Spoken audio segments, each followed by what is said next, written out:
उद्धव ठाकरे संजय राऊतांनी पंतप्रधान मोदींची माफी मागावी. भाजपची निवडणूक आयोगाकडे तक्रार. पंतप्रधान मोदींची तुलना औरंगजेबासोबत केल्यानं राऊतांची अडचण वाढणार. मवियाचा जागा वाटपाचा फॉर्म्युला ठरला. वंचित सोबत न आल्यास शिवसेना ठाकरे गटाला 22, काँग्रेसला 16 आणि राष्ट्रवादी शरद पवार गटाला 10 जागा. ठाकरे गटाकडून उद्या उमेदवारांची घोषणा.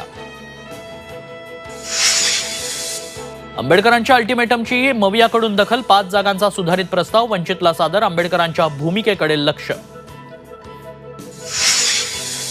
महायुतीतही 3 जागांवरून तिढा. ठाणे, पालघर आणि रत्नागिरीच्या जागेवरून वाद. 3 पैकी 1 जागा भाजपला देण्यास शिवसेनेचा नकार. 28 मार्चला महायुतीच्या जागा वाटपाची घोषणा होणार. अजित पवारांची माहिती. बारामतीवर काही काळ सस्पेन्स ठेवलेलाच बरा, मात्र तुमच्या मनातला उमेदवार देणार. अजित पवारांचं सूचक वक्तव्य. नाशिक लोकसभेच्या जागेसाठी राष्ट्रवादी अजित पवार पक्ष आग्रही. भुजबळांच्या नावाची चर्चा. अजित पवारांनी उद्या बोलावली बैठक.